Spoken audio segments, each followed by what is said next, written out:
All right. Give it another couple of minutes. Give it another couple of minutes for folks to get in here. It's not quite one yet. Hey, Josh, how you doing?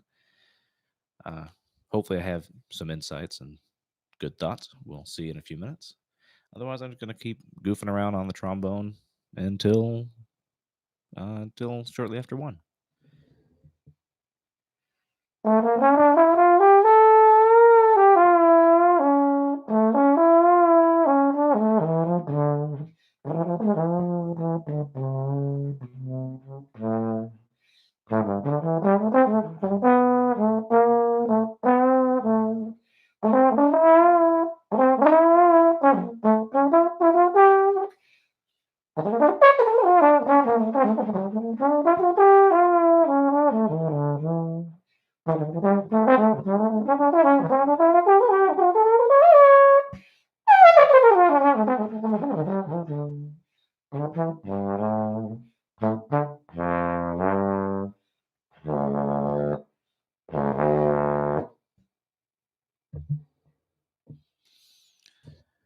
Got to work on my false tones.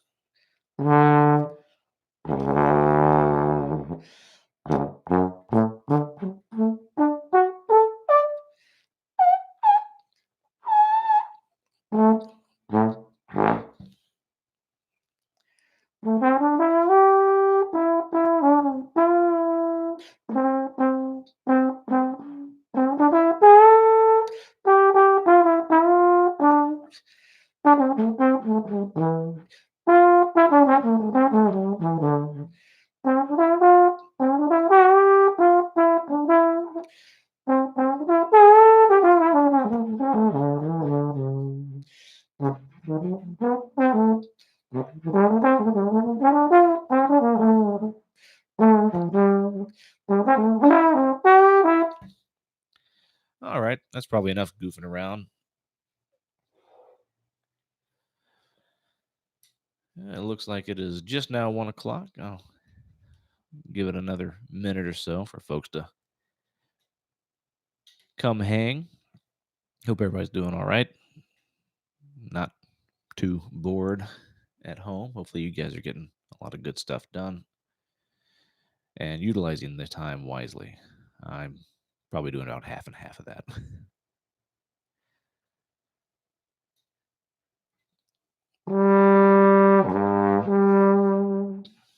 Josh, how's the sound now compared to last time? I think I fiddled with a few things, and hopefully you can hear me talking into this mic better now than last time,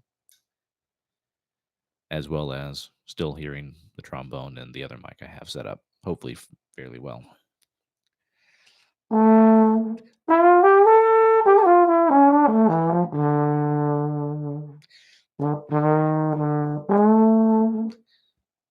Oh, good. Good to hear.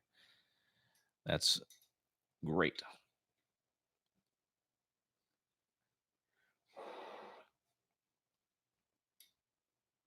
Let's move that trombone stand a little bit. Not make too much noise. So the other day after the last one of these I did, Bobby Williams hit me up on Facebook Messenger and asked if in one of my upcoming videos could I hit on some repertoire or that I work on to stay gig ready. For instance, are you using the real book with play along tracks, working on classical solos, orchestral rep, transcribing jazz solos, etc.? And I thought, well, yeah, of course I can do that. That'd be great, and something that I actually hadn't thought about talking about really. And I don't really know why. I just got on here and thought, hey, I'll try and share anything that I'm doing that might help any of the students or band directors or anybody that wants to watch and hang out. Lord knows we have time to do stuff. So, with that thinking, I wanted to make sure that everybody knows staying gig ready has a lot of different kind of factors involved with it, depending on what I'm doing, what I'm working on, and when I'm working on it. Um, Obviously, if I have something specific I need to work on, that will take precedence over a lot of other things. I'll still do all of my normal daily maintenance, all of my long tones, all my lip slurs, tonguing and articulation stuff that I do, trying to play through the arpeggios and all that other stuff that I've talked about and played on the last couple of things that I did. Um, but then, say I'm working on something specific, I'll then get into those things. Um, Oftentimes, that would mean I'm working on something for, um, like if I'm subbing in with the smoking section. If you guys don't know Tim Akers and the smoking section, they are worth looking up on YouTube. They have some really cool covers of tunes that everybody knows. You guys all probably know Uptown Funk, Hello, the Adele Hello, Shake It Off by Taylor Swift. They did some really cool covers of those with each one has a monster horn solo in it, as well as other crazy horn parts. So if I'm working, like if I have to sub in with them, I'll usually brush up on those parts. Or if I happen to be, uh, I've played with a guy named Corey Wong a few times. He's a guitar player. He's with, he does his own thing, but he also plays with Wolfpack. If y'all know them, it's a funk band out of Minneapolis. And Michael B. Nelson arranges his horn parts. Michael B. Nelson is part of the Hornheads. They've done their own stuff as well as they were out with Prince, and it's bonkers. The first time I saw that stuff, I was like, okay, yeah, this is taking precedence. That said, if we're talking about staying gig ready when I don't have anything like that to work on, there's a lot of different things that I try and try and touch on all the time. And sorry, I made some notes because there was each thing that he asked about. I got a little deep into it, just thinking about all the stuff that I try and do. And Bobby actually hit on a few of the things that I do in his question. And one of the things that he asked about, and I'll address all of them, of course, but some of the stuff that I do that he touched on was actually he asked about the real book or play alongs and playing jazz stuff. Honestly, there's not a whole lot of work, at least in Nashville. Probably not outside of maybe San Francisco and New York. Um, there's not a whole lot of that happening around outside of maybe Europe and Japan. So I don't spend a lot of time working on jazz. I like it, but it doesn't really pay my bills. So the only the only jazz that I do get to work on is it's odd. I'll play with a lot of different corporate and wedding bands, which maybe not the pinnacle of getting to express yourself musically and have fun doing exciting new things. That said, they usually have cocktail sets, and that's that in between time before you go on and try and get the party started. And you get to play the wallpaper music, as I call it, where you're just kind of a background atmosphere producing machine. Um, and then we do play jazz. It doesn't get too crazy. Usually it's good solid swing, some bossa nova stuff, maybe an R&B cover instrumentally. Um, and I'll work on sometimes playing some of the stuff that I know that we'll do on in those settings. If it's, if I know a band likes to call a tune that I'm not super familiar with, I'll make sure I familiarize myself with it in an effort to not fold on the gig. Nobody likes to go have to blow over changes you don't understand or know. Um, that, or sometimes it's just maybe you're not used to playing in a certain key. I know there's several bands around here play "Isn't She Lovely," the Stevie Wonder tune, and knowing that you start on one, you start on the flat six. No, you start on the six. Sorry, not the flat six. Of that tune is helpful because it helps to know where you're starting, where you're going, and the key that most people play it in is the original, which was E. So if you know the melody and the changes, it makes life a lot easier.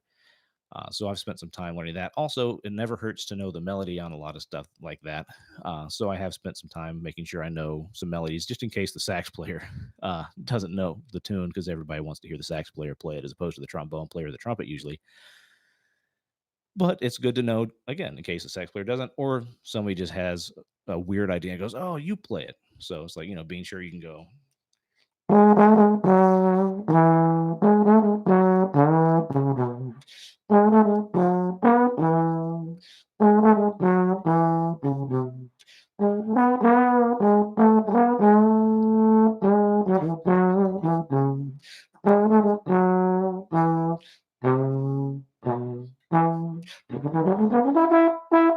Yeah, knowing that you know the tune, you know it in the key that is going to be played in, um, and being sure that then again you can play the changes over it and be comfortable thinking in those terms. Like, if you're an E, okay, so like C sharp, you're playing over B, you're playing over uh well, I can't remember the chords off the top of my head. Let's see.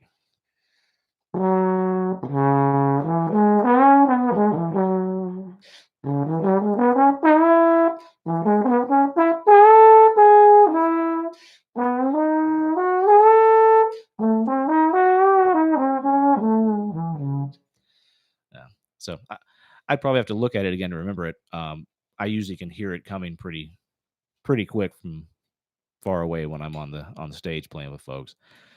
Um, but being prepared in those type of situations is always a really good idea. So making sure you know a couple of tunes.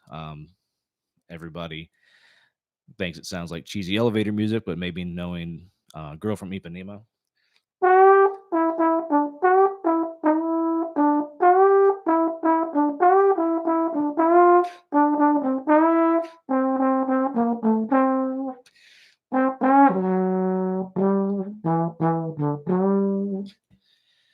And being comfortable playing the melody, playing solos over it. That one has a very unique uh, bridge section, and being sure that you're really comfortable in those kind of settings is a great idea. There's not a ton of jazz getting played unless it's that setting, or there is one jazz club here in town.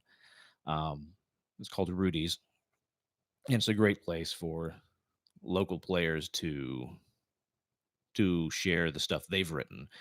So if you are really into jazz, a great place to listen, as well as a great place to showcase some of the stuff that you've been doing, or actually go work on it literally in public. And by work on it, I mean let's see how it sounds with the group and how it's received. What do I need to work on with that kind of stuff? Let's see. Josh Cockrell says, how important do you think it is to learn the other parts of the band along with the melody and chords? How familiar should you be with what everyone is doing? That's a great question. It's good to have a basic idea of what folks will be doing, especially in different settings mean different things that you want to remember. Thinking back on that corporate band thing, knowing that you have a bass player and a guitar player and a drummer and a keyboard player, and knowing what they're going to do in general. Obviously, not super specific in that almost any setting really, but having a basic idea of what they're going to do. One will help them. Say you end up with in a band and there's a new guy in town that thinks, oh, I'm playing guitar, I'm supposed to be shredding the whole time. No, definitely not. Making sure you can help them out and go, hey man, you just need to chunk away right here and keep things going with the time, or when you can let them know if they need to do something like shredding and going crazy, or if they want to get looser and that kind of stuff. But it's good to also know so that you can interact with them as a soloist, or if you are playing the melody, and how you can then kind of play around with it. If you know where some of the fills are in the drums, places okay, let's not blow over that, or this would be really cool to do over a fill that this drummer normally does. It's really good to have a good idea and be able to hear where they're going to. So I would say, aside from being ready with the tunes, knowing the songs reasonably well, knowing some of the chord changes, um, and knowing what everybody's going to do, also knowing the song. So listening would be something that is important in being gig ready. Um, that's probably that might actually be the biggest thing. If you listen and know what you're getting into and have an idea ahead of time of a lot of tunes and how they're supposed to sound, obviously, if you're doing a cover band thing, that's really, really important because people come to hear the song the way it was done. If you're doing that, if you are an artist that's changing it and having fun with it, doing unique covers, obviously that's different. But still knowing where it came from and having an idea of how to then morph it into what you're doing is is just as important. So good question, man. Really good question. Getting back to to again, jazz doesn't really pay my bills. So I don't work on it nearly as much as other things, but I do enjoy it. And I've done a few things. There's another trombone player that lives just down the street from me. Actually, we're trying to get together a trombone duo and rhythm section thing at some point in time. He's actually in Norway right now, so until this is all over, we won't be working on that a whole lot, um, other than individually, of course. But yeah, so playing along with real book and that kind of stuff, it's fun. It's a good thing for me to do from time to time to make sure I'm keeping that skill set somewhat in shape. But I don't do a ton of it. He also asked about transcribing and that kind of stuff. Now, this I do a couple of different things. I definitely do some work where I transcribe, listening to solos of other people and trying to figure out parts that I like, licks that they have that I really want to be able to incorporate into my playing. Um, Jazz again, like people oftentimes think of transcription going along hand in hand with jazz. I don't do a ton of that, but I do like to listen to a lot of pop and rock and R&B specifically for solos and horn lines, trying to get those figured out a little bit. Most of the stuff I've been working on more recently would be from like R&B guitarist. I love listening to Trombone Shorty. He's an excellent example of what this instrument is able to do in that kind of a setting, and he's done an incredible job of figuring out how to like just popularize and monetize that really well for himself. Aside from the fact that he's a monster player, and from everybody I've talked to that's met him, a super nice guy.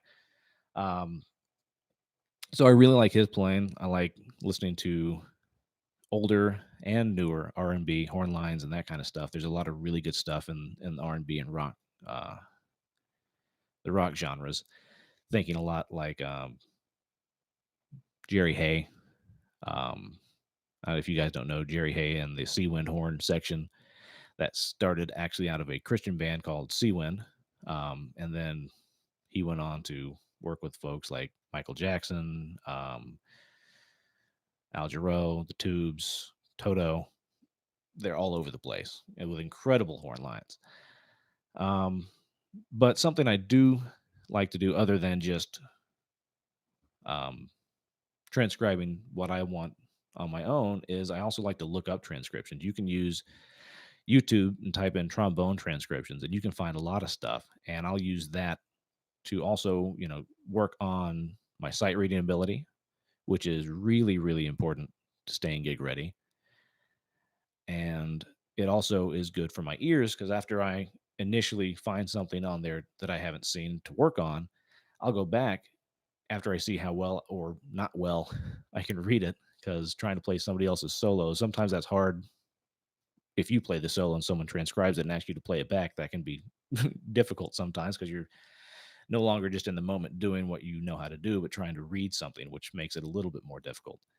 But trying to play those and uh, and then afterwards going back and making sure they're right, because that's the other thing. You don't know exactly who put these up. They might be phenomenal musicians and done an excellent job.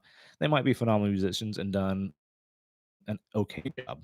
They might have missed notes and everything. Actually, if you look in the description here, I listed a couple of different tunes that I like to look at. Um, and talking about transcribing, the first one I think I put up was the link to Trombone Shorty's Fire and Brimstone. which is a great. Uh, well, all his stuff's great, but I really like. There's a couple of licks in his solos that I really liked in that one. Specifically, I mean, he has a just masterful use of neighboring tones and pentatonic stuff, just to get a real fiery, aggressive sound. And I mean, that song's all about. The lyrics are literally until I'm dead and God takes me home. Everything that comes out of my trombone is fire and brimstone, and then he just lays waste with his horn. Uh, One of the licks I really like, though,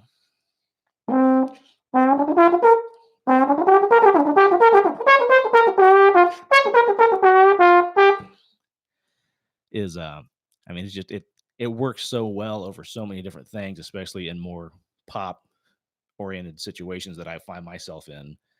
Uh, Obviously, it's good to have jazz chops and stuff too, but the pentatonic stuff that he plays is a great resource. You go listen to it a ton, figure it out, slow it down. It takes me forever to do that stuff. My ears are okay at best, but it takes me a while. And then translating it onto here, you can write it out. I like to just sit and play along and see if I can figure it out that way.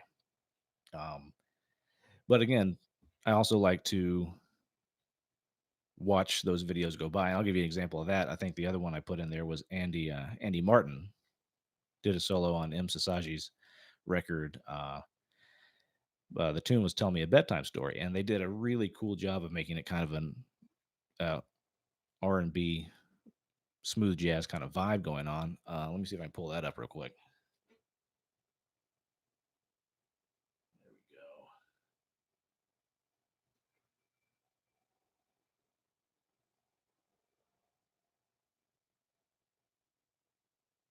There we go. If I can get my iPad to work.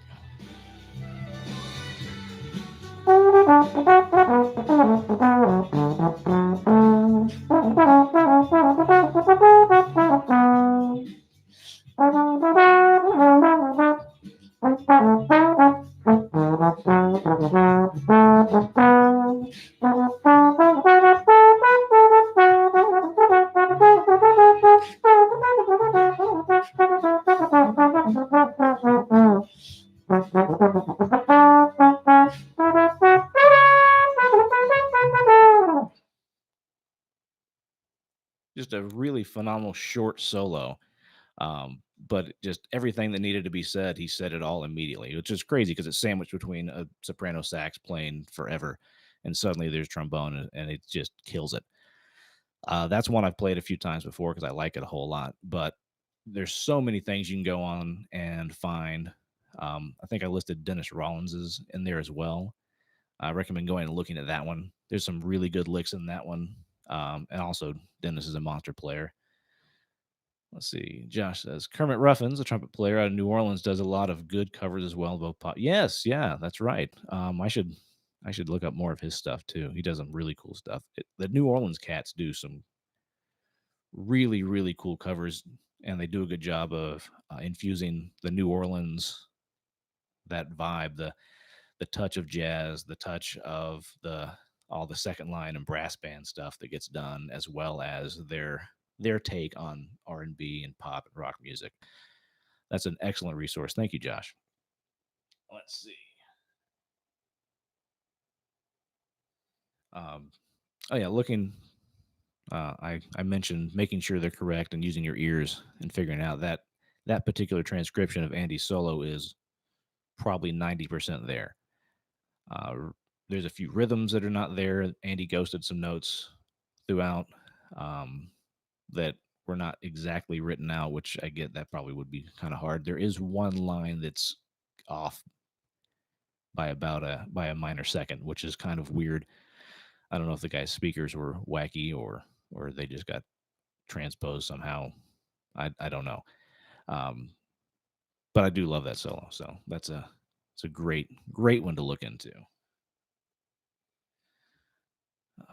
Let's see. So Bobby also asked about keeping everything um,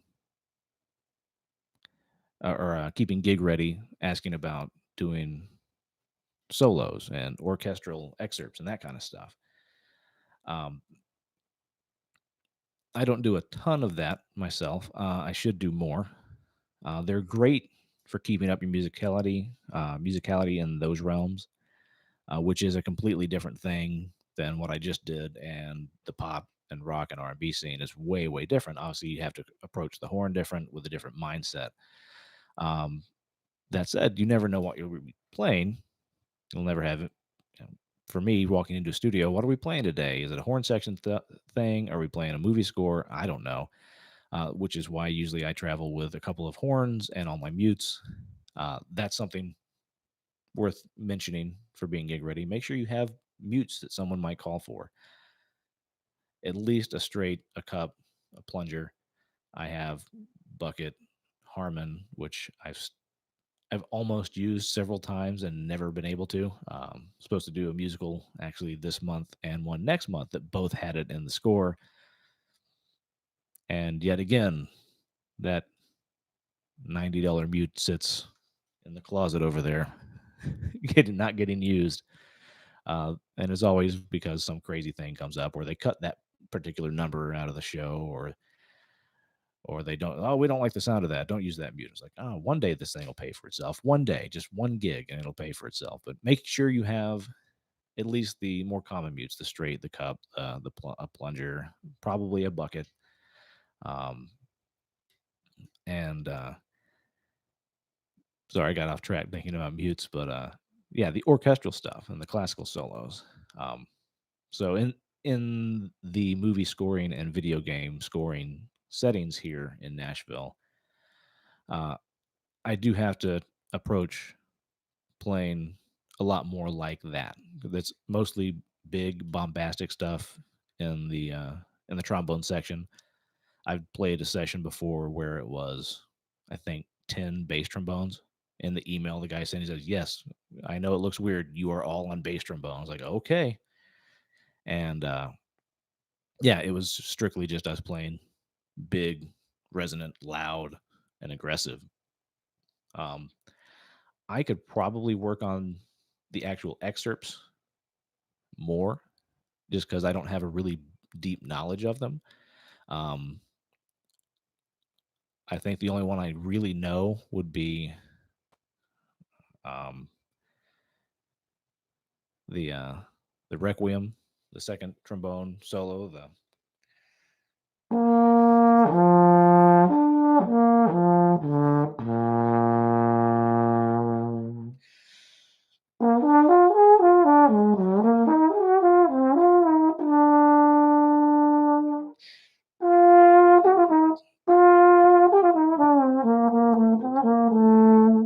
well, as you can see, I don't know it as well as I should, obviously, because I've missed a few notes already.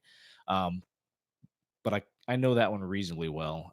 I need to listen to uh, more orchestral players doing those excerpts as well to get a better idea of what I would need to do. Say I were to take an audition. That said, I do know the Chattanooga Symphony is holding auditions whenever all this is done. That we're stuck in our houses. They're holding auditions for a bass trombone once we're clear of this stuff. So I do have their list, which is oddly extensive. They have, I think, like 20 some odd excerpts listed on there for bass trombone, which that's an excellent place. Again, if you're not familiar with it, like say you do play all the bass trombone excerpts and all kind of stuff, work on the tenor stuff too. That'll keep you ready if you need to audition, or if you need to go play that, you know, say something really bizarre happened, an asteroid hit and it killed all the trombone players, and the symphony called me, because that's about what it would take. There's plenty of phenomenal orchestral trombone players around the area. But if I found myself for some reason having to play the bolero, I I should work on it and make sure I can do it.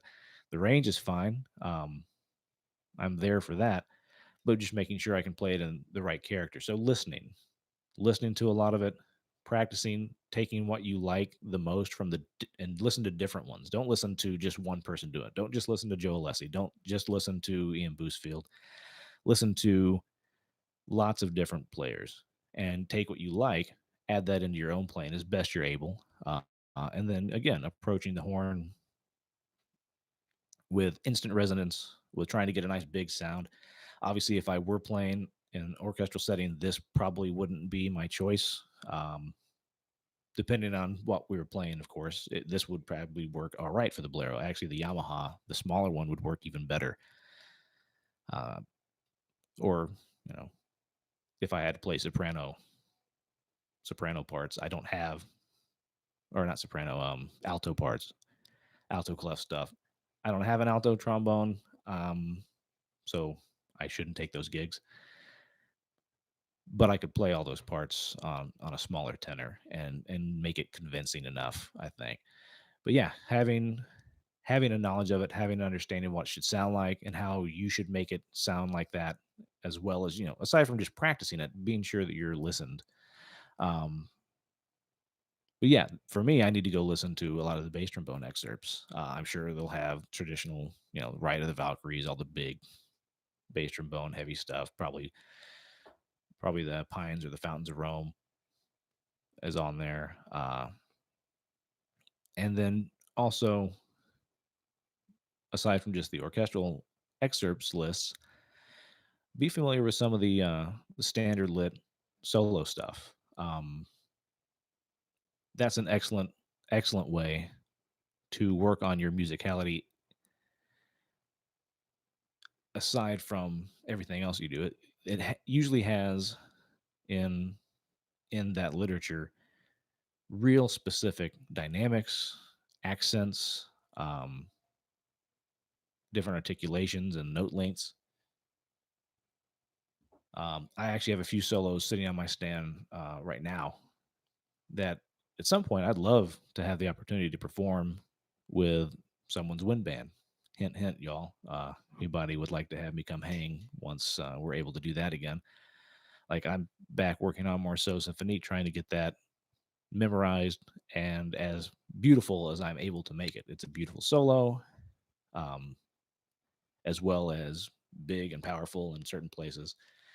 Um, I'm also trying to do the same with the Rimsky-Korsakov and Arthur Pryor's Annie Laurie. Um, just to have some diverse stuff, because it's all going to increase my ability. The more I work on it, the better I am at it. It'll increase my chops as far as being able to play quickly, being able to play across the full range of the horn. Um, it's less about being able to play those solos because no one ever calls and be like, we need you to come record the Rimsky-Korsakov concerto. No, that's something you decide to do if you are an artist that plays trombone. I'm a trombonist that likes to occasionally do that kind of stuff, but mostly I am a sideman or playing on records and that kind of stuff. So it's a really good uh, continuing challenge for me to keep getting those better. Even though I played many of them in high school and college, it's something that I need to continually polish. And it's something I think that's a really, really excellent idea for anyone that's on any instrument.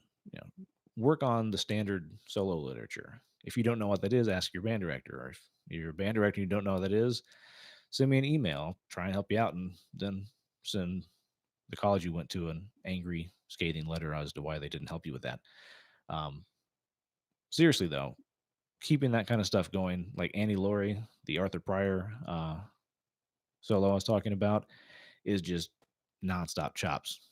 Most of you probably know, if you know any trombone lit, that one, Bluebells of Scotland, that kind of stuff. It's all the same um, kind of look what I can do on trombone mixed with, oh my gosh, you're playing an incredibly crazy variation of the melody that's just showcasing your ability to play clean, quick, as well as dynamically and musically interestingly. And then obviously the Rimsky-Korsakov more so. Um, Way more on the musical side. There's still plenty of technique that's needed, and it'll keep polishing that to get it clean and sounding good and in tune and in time. So those are really, really good resources. So yes, Bobby, playing orchestral and classical solos is an excellent way to keep yourself ready for anything that comes your way. I will say that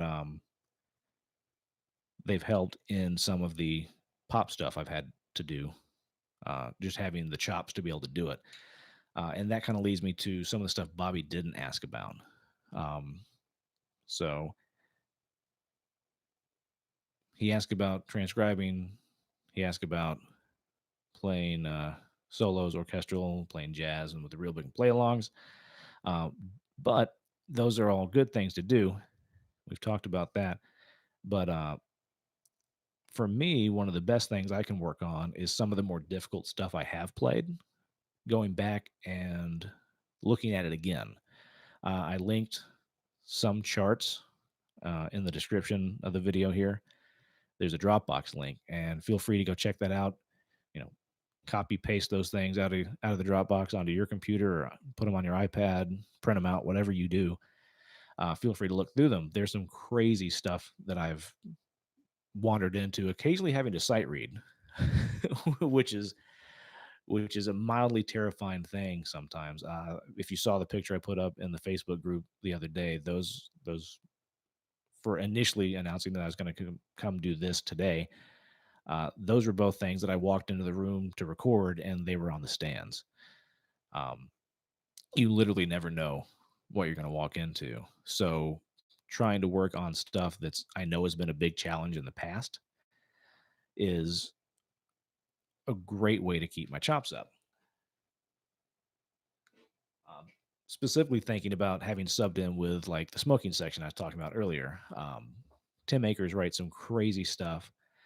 And even sometimes when he's transcribing horn lines, there's a transcription in the original key that he did, the Chicago medley. That one's in the Dropbox. Most of it's not too bad. It's like 10 minutes of just sheer terror, though, waiting to play that pan cow solo from beginnings that he has literally charted out the first half of. And then the horn line in the at the end of the medley is the song's Getaway. And yeah, it's like the second to last measure of the tune, you're being asked to play up to an E flat, and he's got double flats all over the place. And it's great, but making sure that I can keep on top of that. So if he calls, I can play it. If he doesn't call, well, at least I'm feeling comfortable playing in those keys and playing with double flats and double sharps and that kind of stuff, or being able to play quick solo licks. Like I'll play the. Let me play a little bit of that. So like that pan cow solo, you're sitting around for while the band kind of jams for a little bit, and then you're asked to come in on a C sharp.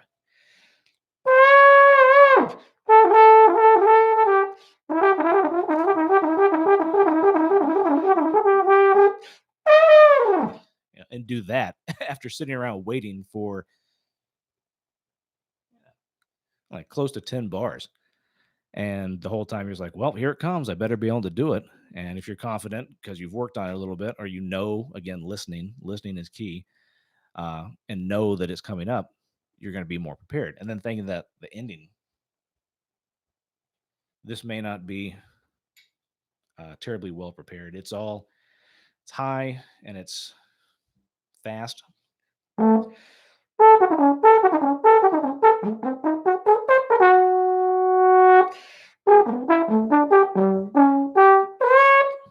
I need to do that look again.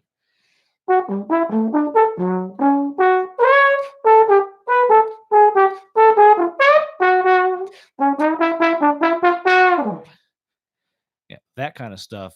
If I can keep on top of it, if you look at it, it's written in G flat, and then there's double flats uh, instead of A naturals.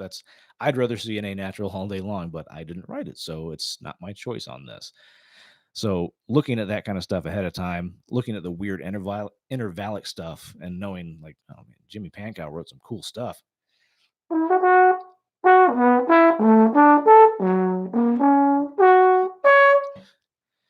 Lots of fourths and fifths and stuff throughout there. But being prepared on that kind of stuff and knowing that, okay, yeah, I can go play that stuff, and it won't take a ton of time for me to polish it up. I actually worked on that a little bit this morning just because I knew I was going to try and play it here later in the day, and I didn't want to fold too bad in front of me. Uh, and it didn't take terribly long because I've played it and I've worked on it off and on for you know since I did it last, which was an interesting surprise. I found out about this medley being in the book when I saw the set list 3 days before a gig I was subbing with them, and I was like, "Oh, cool, Chicago tunes. I love this." And I looked through and I was like, "Oh, okay. There's some heavy stuff in here, and oh, there's the Jimmy Pankow solo. Oh, there's the end of Getaway. Oh my!" And look at the key and look at the double flats, and okay, here we go. So I sat in the room and I worked on it off and on for 3 days, and I came in and we got done with it. I was like, "Oh wow, I nailed it. Good for me. I should keep working on this. Add this to the list of things I need to work on all the time."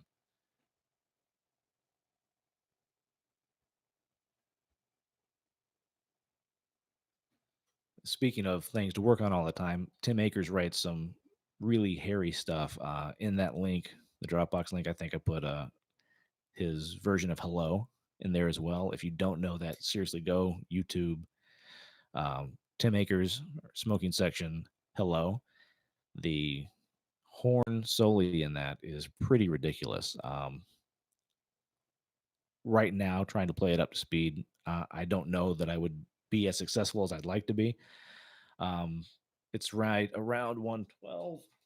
Got my trusty metronome, and it's just full of sixteenths, full of them.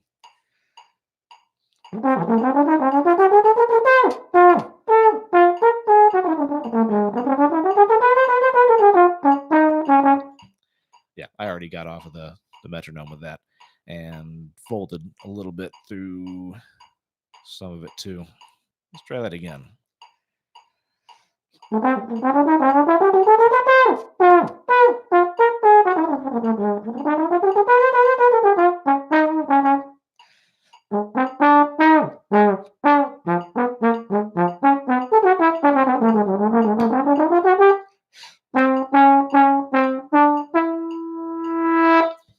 Yeah, it's crazy. That was better that time. I worked on that a little bit, not as much as I probably should have. But that's one that I pull up every now and again, just because that horn solo is, well, it's a bear. Check it out. It's in that Dropbox. Take a look. You'll see that it's not super fun the first few times you look through it. So it stays. So does the Uptown Funk.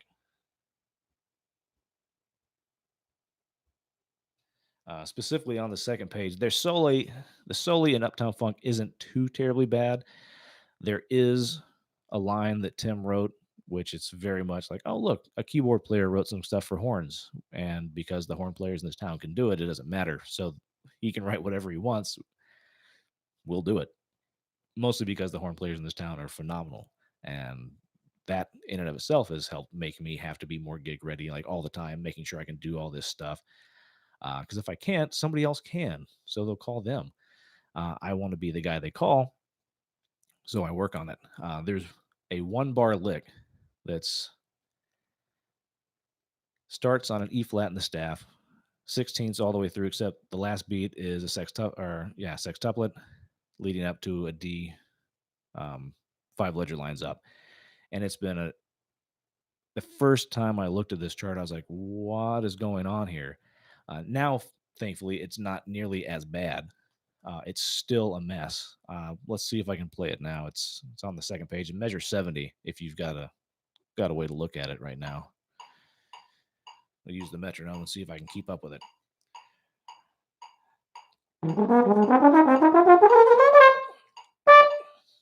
Close. There we go. Not as clean as I would like, but it's a great tune to work on. That's something that it's like, oh, you're a trombone player. You might get asked to play something incredibly fast. You might be asked to play something higher than you would normally expect to see. Um, you just never know. So these are really good resources for me trying to find what's been difficult for me in my career a little bit that I need to work on, that I can keep working on and go, okay, the more I can play this kind of stuff, the easier everything else will be. And it's actually worked. A buddy of mine, his name is Jovan Coelho. He's a sax player in town. I was out on the road with Jake Owen with him for a few years, and we've done several sessions together. And he writes like he's trying to hurt my feelings. It's just like this kind of stuff.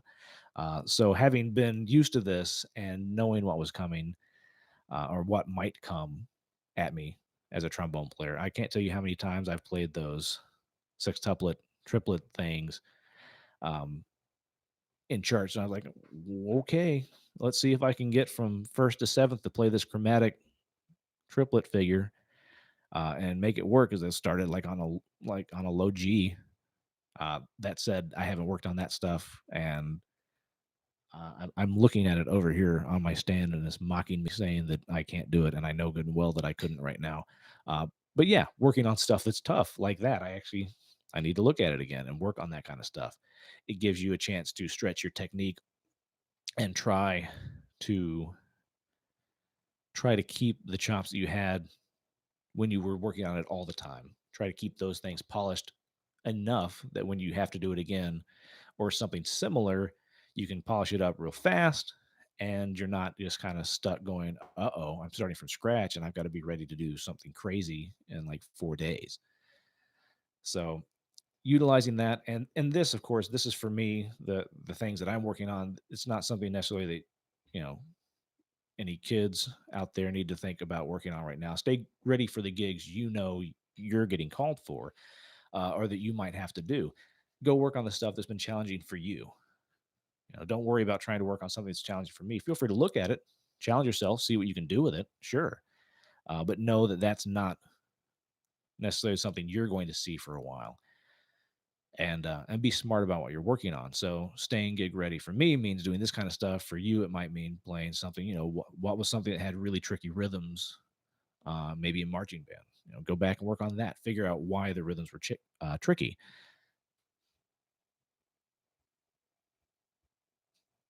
or figure out maybe you had a really hard time with a solo that you played, for solo and ensemble. Figure out what was challenging about it. Why was it challenging? See if you can still do it. See if you've added that list, or that particular skill set to what you can do. Maybe it's a note that was higher than you expected it to be able to play, and now you have it all the time. I think for me, that would, like, if I were in high school still, or I could go talk to my high school self, I'd be like, "Oh yeah, definitely work on these solos you're working on." Yeah, more so has a C sharp in it, way on up in the stratosphere, but you can do it. And when you do it, keep working on that note. Make sure you still have it. Try and make the D above it sound good, because that one, for whatever reason, I'd rather play an E flat than a D. Just seems to center better for me on most of the horns I play. I've gotten better at it recently because I've been working on it. Um, but yeah, work on the stuff that was challenging to you. Try and figure out why it was challenging, and it's probably the biggest suggestion I can give for staying gig ready. Uh, so let's see, what else do I have in here?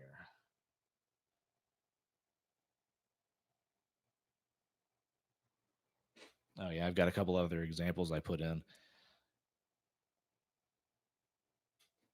I mentioned Michael B. Nelson earlier, and Corey Wong. I put a couple of his charts in the Dropbox link as well. Um, yeah, it's crazy. Michael B. Nelson is a trombone player, and he wrote some of the craziest stuff I've seen. Also, and I didn't put any of these examples in because I couldn't find them. But Phil Lassiter, he was a Nashville guy. He's between Nashville and L.A. now. Trumpet player. He was out with Prince. Actually, Michael B. Nelson. His uh, probably a correlation there. They were both out with Prince at different times. But Phil wrote some stuff for CC Winans that is absolutely insane as well. It's a trumpet player writing licks and going, "You're a trombone player, figure it out, man." And I said, "Okay, here we go, let's do it." Um, so I keep looking at that kind of stuff too. Obviously, not the CC stuff, because I think I must have deleted it off my iPad on accident. I'll have to go see if I can find it again, because it was great to work on. Um, but yeah, working on specifically difficult things. I'll give you an idea from the Corey Wong stuff. The Michael B. Nelson horn parts to his tunes were, when I first saw them, it was the same kind of thing. It's like, oh no, you want me to do this? Oh, okay, let's see if I can figure it out.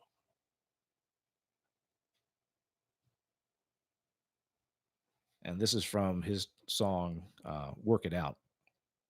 It's got some really great stuff throughout it, but the sax and trombone right off the bat come in with this groove thing, which isn't too bad.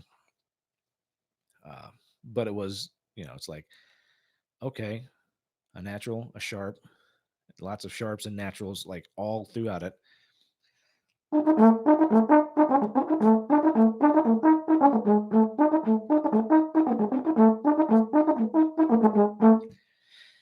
And then really cool horn solos. And then the last three bars, he's got this triplet figure that goes down chromatically that's just insane.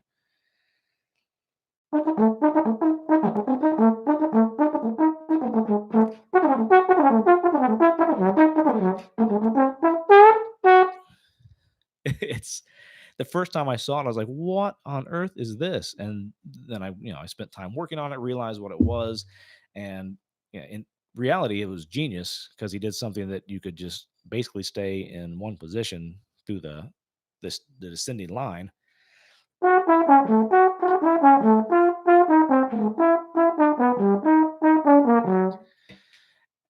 And it was really, really nice to finally see something. I was like, "Oh, this looks terribly hard." Thankfully for trombone, it actually wasn't that bad, and I got to laugh at the sax player as he went, "Oh, why is this here?" And I was like, "Yeah, now it's your turn. Good luck, buddy." So that said, it's still a heck of a tonguing exercise, making sure I can play those notes that quick.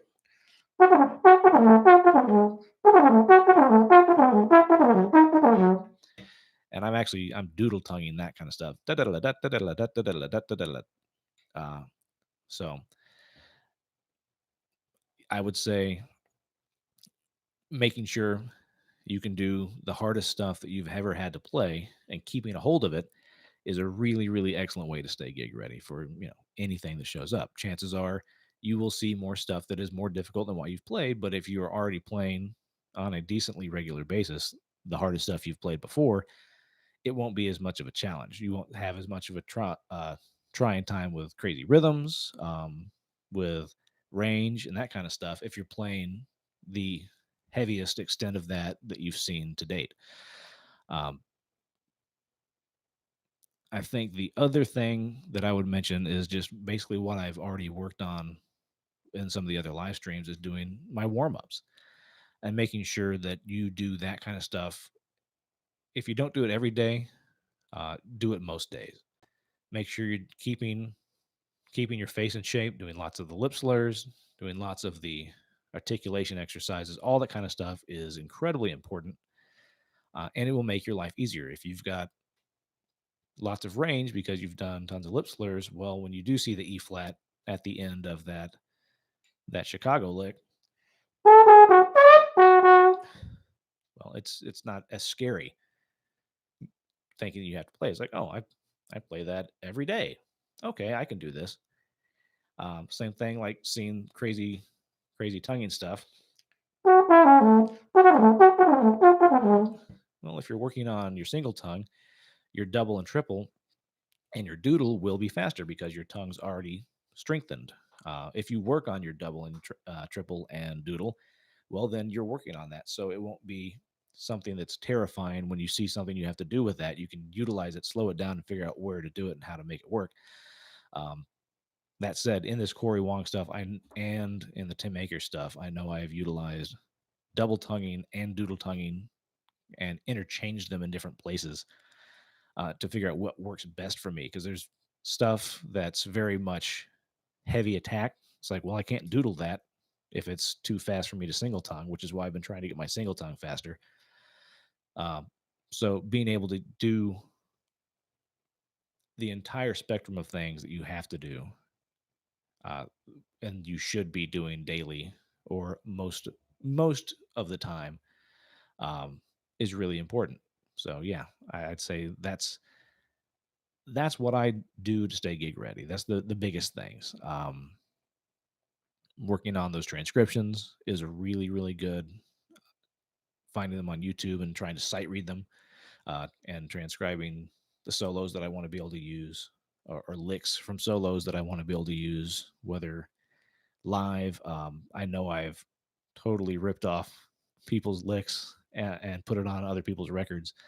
Not complete solos by any means. That would be ridiculous. But I've definitely copped some licks from several people, specifically Trombone Shorty. Um, but yeah, having all that stuff in your back pocket is a great way to stay gig ready. If anybody has any questions, please feel free to ask away.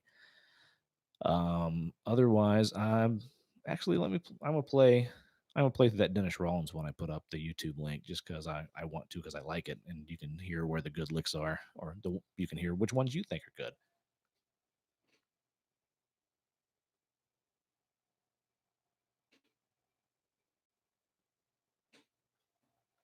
And I love playing it along because it's like, oh, it's like playing along with the record here. This is great. Um, and then I can also listen immediately back to the original artist and go, okay, what's right, what's wrong. This next one actually is pretty spot on. I don't know that I've seen anything in it that's. I mean, there's a couple of like really fast licks that I think he just did, lip slur kind of turns, as opposed to actually what Rob Egerton wrote down on this transcription. But I mean, the fact that Rob figured out what it would have actually been is impressive. Rob Egerton's probably one of the most reliable transcribers that I found on YouTube and online. That's Egerton, Rob Egerton. You can see it in the link I put down below the video. And I'm gonna try and play along with Dennis Rollins on this "Shake It Down." It's a really good like R&B groove.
I love that one. I need to work on the faster licks,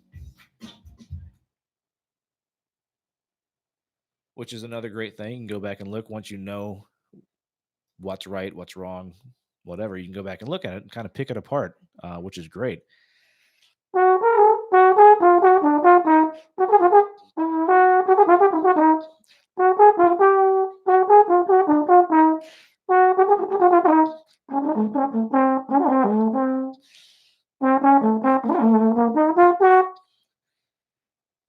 It's great stuff. There's some craziness in there.